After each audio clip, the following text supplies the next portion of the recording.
This annotated presentation I am creating 10 years after the trip, based largely upon my journal written during the trip.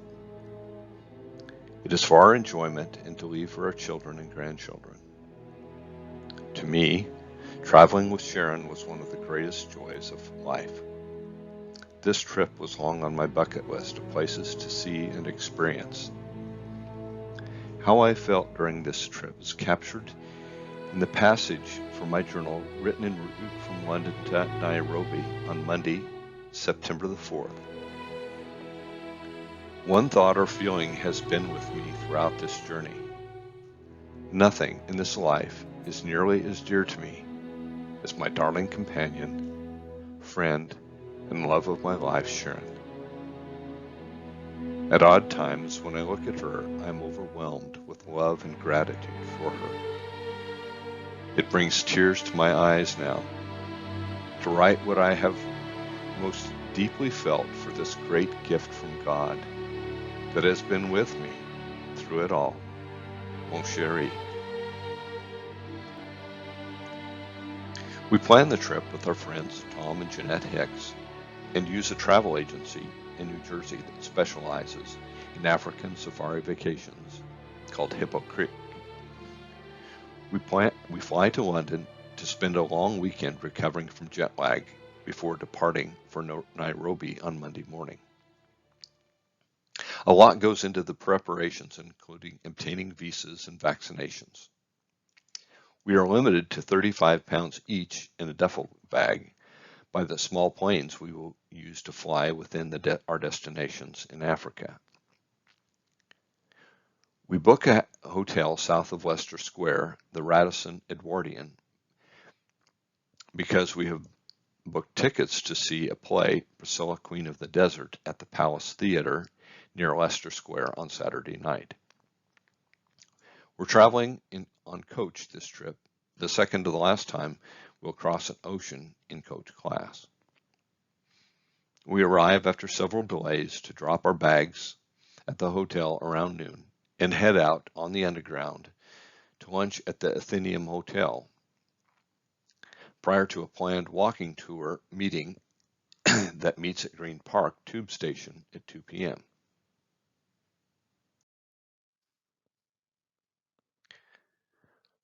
We have a lovely lunch at the restaurant, which is shown in the bottom picture, of scallops, trout, baked cauliflower, and goat cheese with an ice-cold Sauvignon Blanc.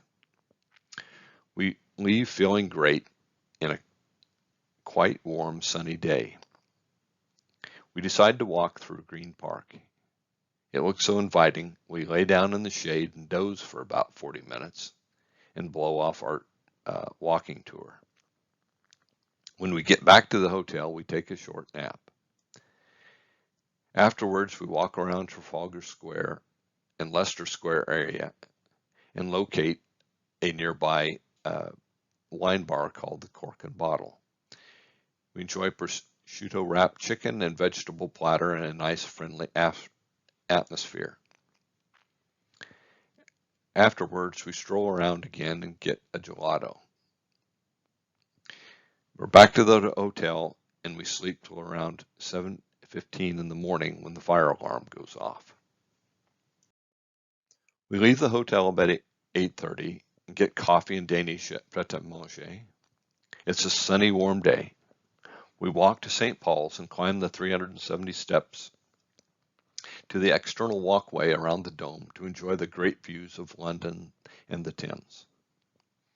The Whispering Gallery inside the dome is a rush because the iron balusters are widely spaced. So much of England's history is played out on this grand stage. Afterwards, we walk out on Millennium Bridge. Due to the limited time, we take a cab to Mall Tavern for lunch near our meeting point for a walk. We have a nice pub lunch of shepherd's pie and chicken salad. We meet at the Kensington High Street tube station for a walking tour of Kensington that includes the Palace and the London homes of Winston Churchill, Ezra Pound, George Bernard Shaw, to name a few. quite interesting walk with fun anecdotes and history of the area. We take the tube back to our hotel and clean up before walking to Ignacio's, an Italian restaurant from across the street from the Palace Theater. That's the picture of it at the lower left. My lamb is delicious, and so is Sharon's crab cake with fennel. We leave about 15 minutes before the 7:30 curtain time. A raucous and outlandish musical comedy. I rate it the best production I have ever seen in my diary, but on reflection I think The Lion King was more impressive. We walk back to the hotel through Chinatown and enter a packed Leicester Square. We're in a hotel about 10:30 for our bed. We stay in later this morning to get squared away.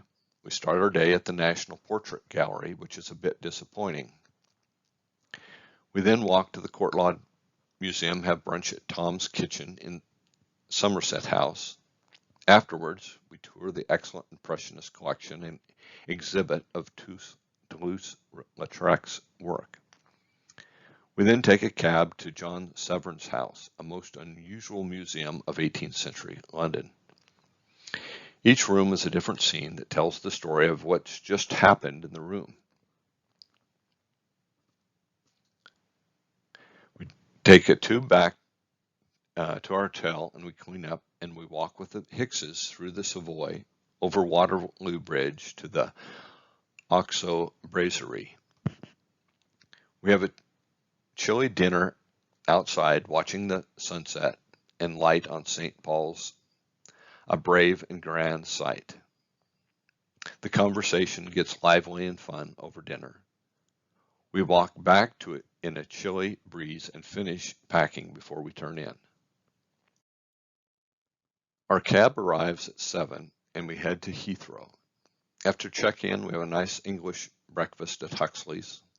The plane departs on time at 10:20 a.m. We have a nice 9-hour flight to Nairobi. We get to the hotel about 11 p.m. and then have a beer on the deck before heading to bed. This slide shows our travel logistics in Kenya and Tanzania. We have a short prop aircraft flight from Nairobi to Governor's Airstrip, where we are transferred to Little Governor's Camp. We stay there for 3 nights. We then take a prop flight from Governor's Airstrip to Migori, Kenya, where we cross the border and meet a local Tanzania driver who takes us to a remote Tarim airstrip to catch a flight to Seranora Airstrip. There we meet our Tanzania driver and guide. He drives us to Balageti Tenant Chalets, where we stay for 2 nights. From Balageti, we drive to Ngorongoro Crater, where we stay for 2 nights at the Serena Lodge on the rim. En route, we visit the Olduvai Gorge, where the Leakeys made their discoveries on human evolution. From Ngorongoro, we drive to Tarangire, where we stay for 3 nights at the Swala camp. From there, we drive to Arusha, where we catch a flight to Nairobi and then a flight to London. In London, we get a day room at Terminal 5 for some rest before flying home to Euston. We have breakfast at our hotel and then are driven to check-in for our local flight. Tom's bags are overweight, causing a stir at check-in that requires him to repack and leave a few things with the local driver that he retrieves on our return trip to Nairobi. The following clip shows our flight and arrival into Little Governor's Camp.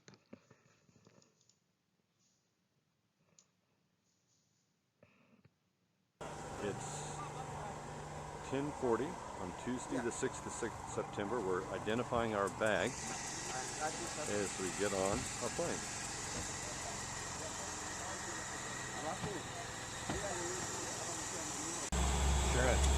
Sharon.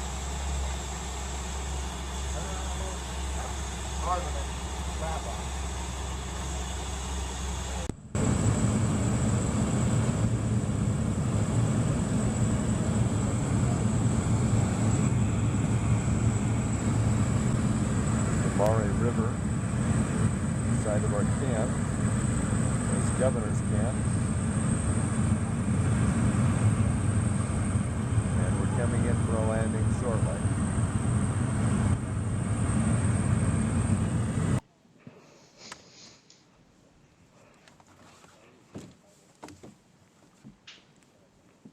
We need to go back one?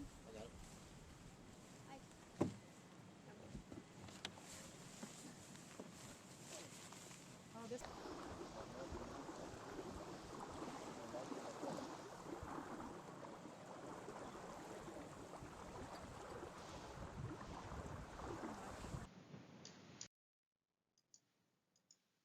We land at 11:30 and drive to Little Governor's Camp. It's like another world, so rich in a diversity and density of wildlife. It's almost unbelievable. In the short drive to the river crossing, we see 9 different mammal species, including African elephants, baboons, topi, impalas, Thompson's gazelles, zebras, warthogs,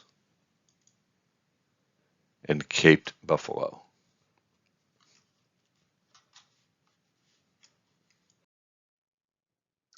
We meet the camp governor, George, who welcomes us. Afterwards, we have a delightful lunch and then meet Leonard, our driver, and our guide for our first drive of the day at 3:30. Leonard is extremely knowledgeable and a wonderful guide. A couple of remarks about the experience. Kenya is located about 1 degree below the equator, but the Masai Mara savanna here is about a mile high. So the temperatures are nice. High temperature today was 75 and the low in the 50s. I remember seeing 1 mosquito during our entire trip. East Africa is a feast for the senses. The land has a distinct, rich, earthy smell. The landscape is dominated by the sights and sounds of nature with limited signs of man outside of the camps. Nature rules here, and it's an immersive experience into the world we once knew. I will only narrate one of our encounters today, though we see a tremendous variety of wildlife.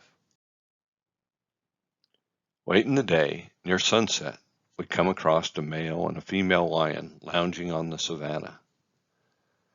Leonard tells us they are full from feasting on a wildebeest they caught yesterday.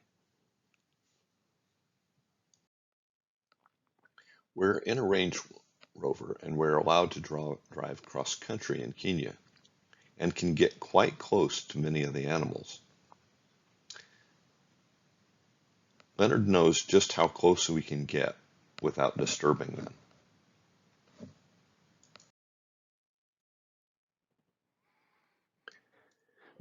They remind me of a litter of domestic house cats in the way they play. It's a real treat to be able to observe them in this way.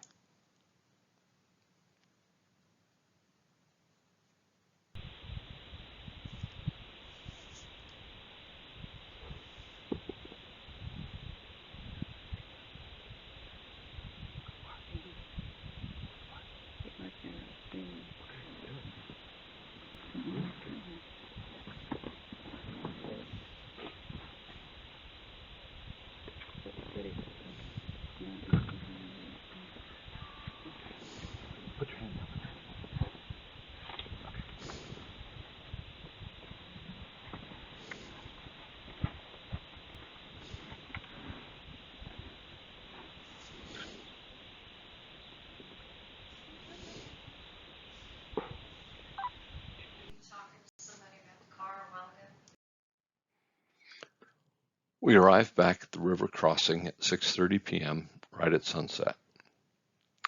Sharon sees hippos blowing air about 30 yards upstream of the rope crossing. We take a few pictures and talk to the camp manager, who tells us they generally walk by our tent around 10 to 11 p.m. We have drinks by the fire with Tom and Jeanette and a young couple and enjoy a nice meal at the large dinner tent. We are escorted back to our tent by a Maasai after dinner. Our beds are warmed by hot water bottles. Shortly after lights out, we hear animal noises that get louder and louder outside our tent. It sounds like something the size of a dinosaur breathing. I get up and look outside, and all I can see are guards coming with guests with their lights. We're up at 5:30 in the morning with coffee delivered at 5:45. We meet Leonard at 6:30 just as dawn breaks to begin our morning drive, and then have breakfast at 9:30 on the morrow. When we return in the afternoon, we examine the ground beside our tent and see the tracks left by the hippos the night before. They are huge and unnerving sounding when outside a tarp wall. This is one of the enduring memories of our first night in the bush in Africa. One of the highlights of the morning drive was to witness a leopard attack a wildebeest from a hiding spot and then drag the wildebeest into the bush. After feasting on the kill, the leopard cleans herself. The entire episode is witnessed by people in 3 or 4 Land Rovers, plus an Animal Planet film crew. Animal Planet is filming the first 3D film of the wildebeest migration while we are here. Later, we meet the producer, Julian Thomas, and exchange information. We are witnessing survival of the fittest and predator-prey in action on a grand scale.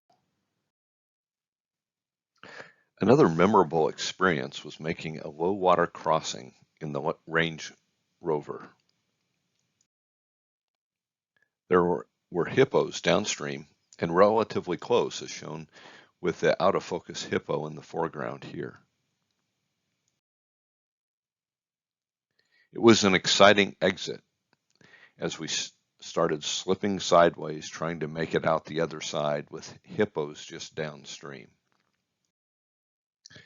Before lunch, we filmed 9 elephants that are grazing near the camp.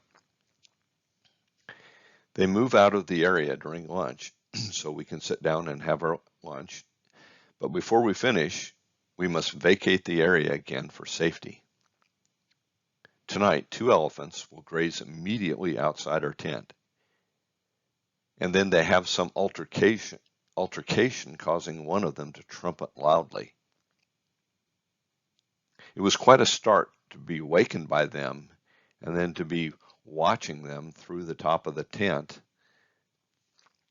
Sharon is exhausted and sleeps through the entire episode. This is a view from the lunch area. The camp tents are arranged in a semicircle around the small lake. The lake is dry now at the start of the rainy season. The animals graze in the lush lake bed vegetation, including hippos from the river at night, and the elephants as seen here.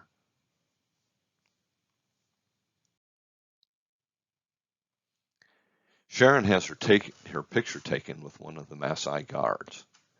They carry a heavy stick that they can throw or use to ward off animals from the camp. Every night, one of them will escort us from the dining area to our tent here and at each of the camps where we stay. Little Governor's Camp is not the most luxurious, but it is by far my favorite.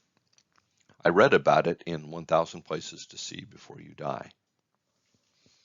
It is located on a spot that is reported to be Teddy Roosevelt's favorite game camp in Africa. In the afternoon, we traveled to a Maasai village of 205 people located just outside the park. They live by raising cattle and goats. During the dry season, a few of them will take the cattle to better pastures. The village is surrounded by an acacia wall to keep the animals out. Even with the wall, hyena, cheetah, and leopards will get in from time to time. We visit one of the houses made of mud and cow dung and roofed with sticks. The house has 3 rooms and 2 windows for ventilation. It's tiny and extremely primitive. We are something of a curiosity and source of income for the village. Many of the children are peering out at us from behind makeshift doors. Afterwards, we shop for souvenirs.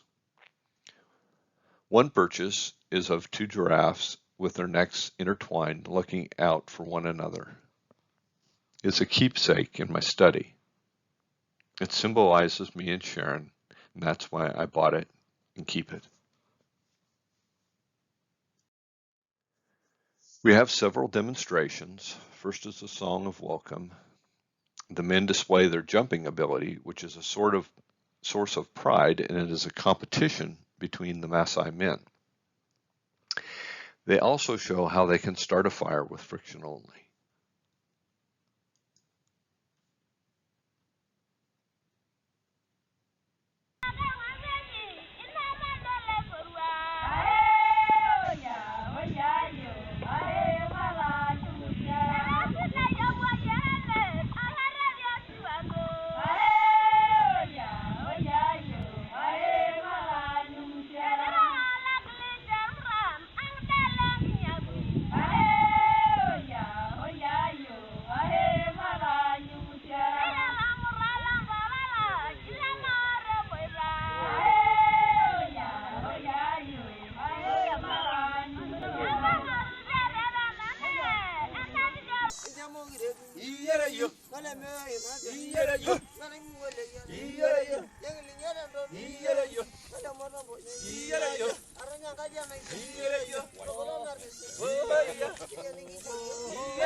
Oh no.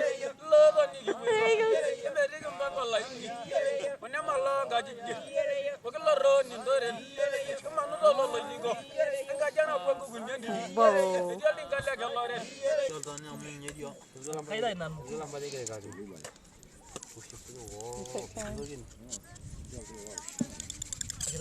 A lot of friction. Oh yeah, you can hear it. You can smoke. Yeah. I see the smoke. There's the smoke. Oh, the champion. Champion. Uh-huh. Young. Mama. Kalau dia lagi memang keragi, mereka tu nak jatuh kata lah, awin kira apa? Baik, dua lah. Bangga mereka tu. Mama. Wow. Dah lah, baik. Very cool. Kami tak. Mana ya, baik? Lagi ni. Mana mu? Mana mu? Tawar kami lagi. Betul? Mana mu? Mana mu ke? Ada tu? Kalau mereka, kalau mereka, uang ada yang itu yang kamu. Saya kira dah jadi. Khas. Oh. Ini rayu kali bunyi. Pangan apa ni? Ini buya, kira lah, kira. Ada nasihatnya cowok ni, memang kau bahaya dan. Kira. Kamu tak berapa? Ada jorgi. Kita Saya beli gak lupa. Cebek. Ada di bawah. Kemana ini saya? Yun na. I know. Mhm. Kira yan. Mr. Blue. Oh, look. With a flame. Wow. You agreed? Two sticks.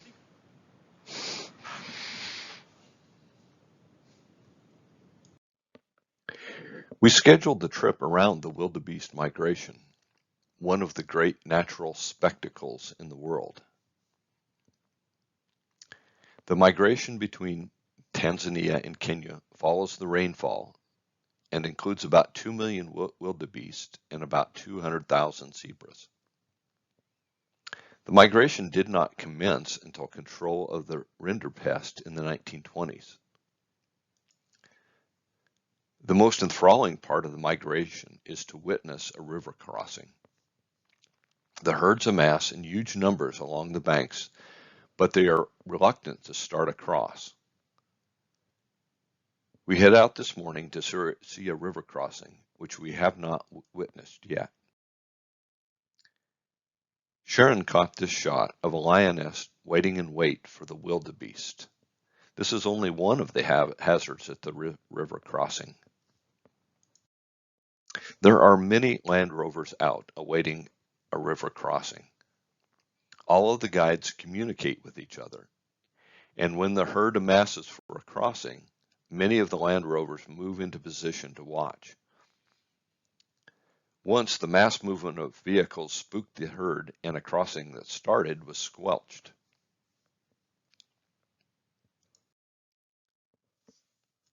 It's difficult to capture the spectacle and size of the herds in photographs. We witnessed 3 crossings today that are shown in the video in a couple of slides. One of the hazards of crossing the river are the crocodiles. We witnessed a group of about 20 or 30 crocodiles feeding on a zebra. It's quite a spectacle. The water boils from the activity.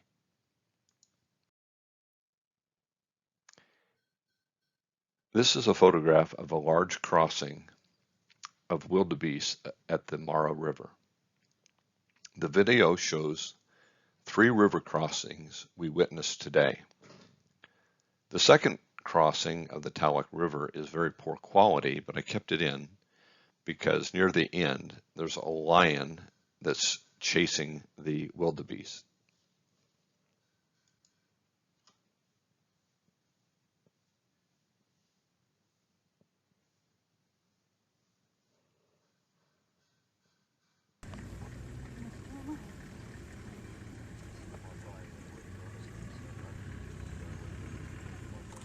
Zebras. Look at the zebras hanging back.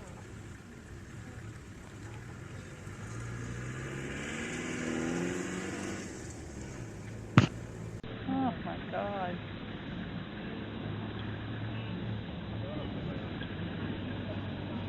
Oh, look at little baby.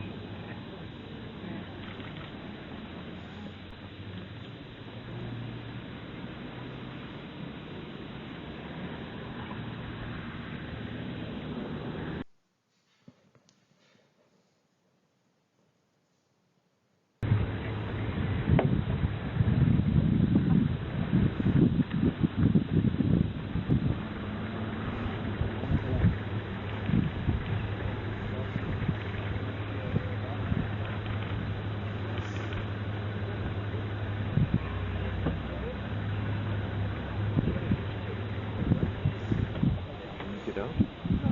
No.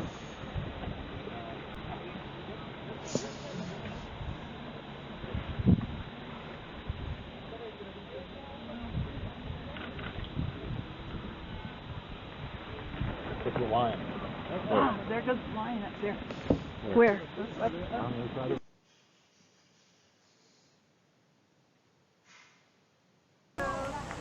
they go. Whoa, if we were in a better place, we could see them jump. Look at them jumping. Oh my word. Oh my word. Oh, they're going. They're really going. Look at them jump. You see them jumping? Yes, I see them jump straight from the down into that. I'm sure the hippo knows they're there too. Get to the other side, get to the other side. Go, swim fast. Ah, no, hurry. Hurry. Oh, some of them are heading right toward that hippo.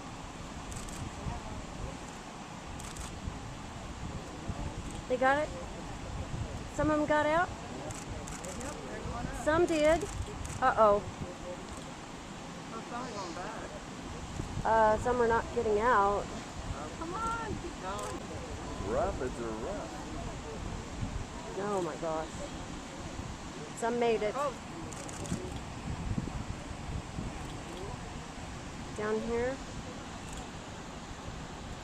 Oh, the zebras are thinking about it. They're rejecting. Here comes some more down the rapid. Yeah. Oh, right by the hippos. Look at that. Nope, zebra's turned around.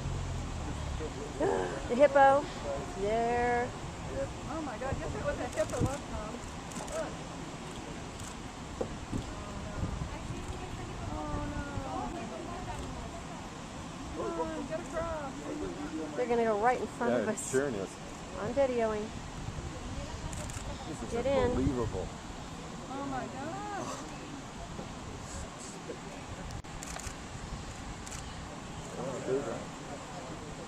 There goes the zebra in. Look at the zebras go across. There's some more. Some of them are making it over there. And some here. Oh my gosh, they're all jumping in right in the bank, right in front of us. Oh, look at that. Oh my God. All the way up. Oh, look at this. It's all the way back. Down again in these rapids.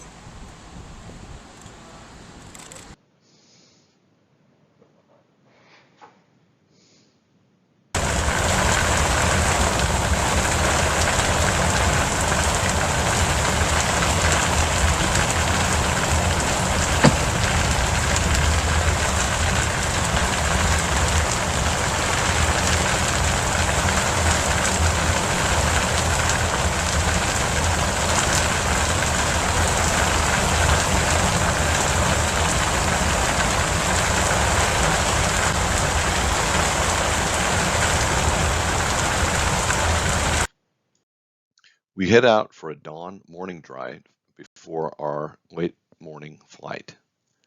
Shortly after leaving from the crossing, we encounter two lions playing with each other, but rather aggressively.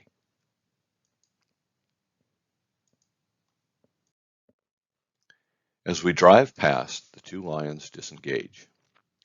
One takes interest in our vehicle. Then it charges our vehicle and stops about 10 feet short of the Land Rover with a menacing growl. We did not capture the look on Tom's face, but I'm sure it was worthy of a shot since he was directly in front of the lion's charge. The two lions then moved on to a tree, and we got a few parting pictures of them before they head out. Not many new sightings this morning, but we did see a family of jackals at play that was fun to observe. Departure is oddly emotional for me. This picture Jeanette took of us in front of our tent on the morning of the departure. It's one of my favorite pictures of us, not only because of what it shows, but how it reminds me of how I felt.